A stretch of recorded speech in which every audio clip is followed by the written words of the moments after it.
Beste trikimailu pare bat ikusiko dugu Windows arintzeko. Bueno, bat ja ikusi dugu aurreko bideoan pizka bat, baina salduko dugu orain. Venga, joango gara berriro Windows Exploratorera eta aukeratuko dugu nahi dugun diska, Windows C adibidez, eskuineko botoiaz eta propiedades berriro.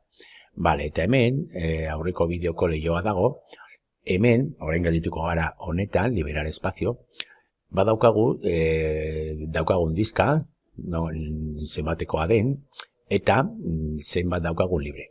Bueno, importantea zenbat eta libreago izatea hori ordenagailuan hobeto. Batzuetan ikuste baduzu oso motel doala ordenagailua, sartzen zarete ona eta ikuste duzu oso espazio gutxi daukazuela libre. Windows abiatzeko espazioa behar du, eta zenbat eta gehiago eduki libre, baitare, arinago joango da. Orduan hemendik garbiketa bat egin aldugun, bakarrik sakatuko dugu liberar espazio, egingo du txekeo bat, eta ikusiko du zer ezabatu alduen. Normalean ezabatuko du paperontxia, artxibo temporalak, eta barrekoak. Orduan, bueno, importantea, momentu honetan orain agertzen da hemen, pikaturi daudenak dira ezabatuko dituztenak, aukera daukagu guk ere beste batzuk ezabatzeko, normalean egingo dugu hemen agertzen direnak eta komplikatu gabe, gehiagorik komplikatu gabe. Baina adibidez, badago bat handia, archivos de registro de actualización de Windows, de 1 mega, eta hau da, artxibo hau egiten da, aktualizatzen dugunean Windows, bueltatzeko aurreko bertsiora, pozik ez bagaude bertsio berriarekin. Ikusten badugu, ondo doala dana eta ez garela bueltatuko aurreko bertsiora, ezabatu bat dugu. Bueno, hemen badaude beste batzuk, badaude pikaturik ja, eta orduan egingo dugun gauza bakarra, hemen adibidez archivos temporales ez dago pikaturik, pikatuko dut, hori beti ezabatu aldira, eta venga, egingo dugu aceptar. Eliminar archivos, eta garbiketa egingo du. Noizean behin egiketa garbiketa hau, ondo dago, eta diska, mantenduko da, ezain betea, eta hobeto. Venga, bigarrena izango da memoria virtuala. Venga, hemen egingo dugu aceptar, eta itxiko dugu.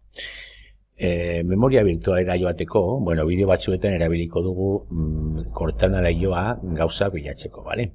Eta sartzeko behar dugun ataletan. Hemen idatziko dugu kasu honetan sistema, eta horrego ja badaukago ja sistema panel de control, sakatuko dugu, eta hemen joango gara a configuración avanzada, ¿vale? Hemen jartzen du configuración avanzada del sistema, sakatuko dugu hor, eta hemen joango gara baitare rendimientora, ¿vale? Hemen dago bi gauza importante. Memoria virtuala eta efektuak. Bale, orduan egingo dugu configuración, eta hemen badaukagu alde batetik efektos visuales, Windowsek egiten ditu gauza batzu bakarri dira, pizka bat politagoa, erakargarriagoa egiteko, ezta? Gardentasunak eta horrelako gauzak, animazioak eta horiek kendu alditugu, hemen badaukagu lau aukera. Dejar que Windows elija la configuración más adecuada, ajustar para obtener la mejor apariencia, recurso asko baldin badaukagu, jazta, jarri aldugu. Baina, ajustar para obtener el mejor rendimiento. Ordenagailua zaharra baldin bada eta motel baldin badoa, hau aukeratuko dugu. Beitu desgaitu egin dira hemen efektu guztiak, vale? Ez da izango hain polita eta ez ditu izango hainbeste efektu, baina harinago joango da. Nik utziko dut, zegoen moduan, baina zuek aukeratu alduzue eta egin nahi duzuen aldaketa. Eta hemen opciones avanzadas barruan, badaukagu beste gauza importante bat, ¿vale? Hasteko badaukagu ajustar para mejorar el rendimiento de programas edo de servicios en segundo plano. Normalean hemen utzi programak, ¿vale? Servicios en segundo plano gero ikusiko dugu. Baina hemen badago memoria virtual. Memoria virtualak egiten duena da, RAM, diska gogorra erabiltzea, zatitxo bat, RAM antzeko memoria bat egiteko. Gogoratu RAM, irakurtzeko, RAM lan egiteko memoria dela. Batzuetan esaten dugu diska gogorraren memoria eta RAM memoria.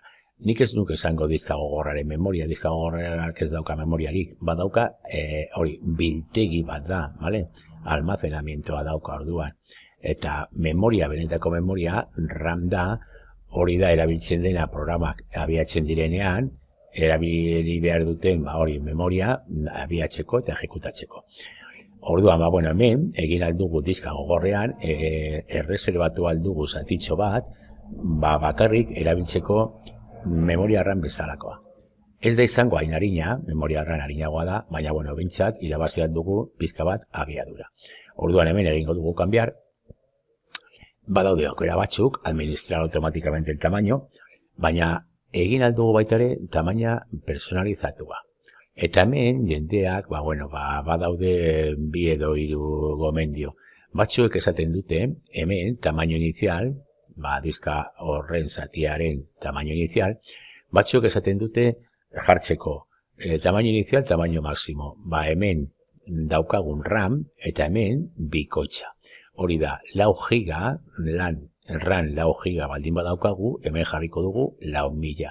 Eta hemen bikoitza, 8.000. Beste batzuek aholkatzen dute bikoitza eta hirukoitza jartzea. Hori da, 4 giga, hemen jarri 8.000. Eta hemen 12.000 hirukoitza.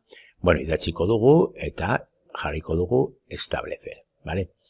Eta hemendik aurrera, suposatzen da RAM, ordenagailuko memoria RAM betetzen denean, erabiliko da zatitxo hori, diska gogor zatitxo hori, RAM hori emulatzeko eraren batean, bale?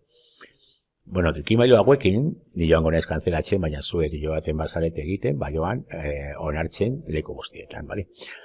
Trikimailu bi edo hiru hauek importanteak dira, bale? Batez ere memoria virtualarena baita ere nahiko lagundu aldu Windows arintzen.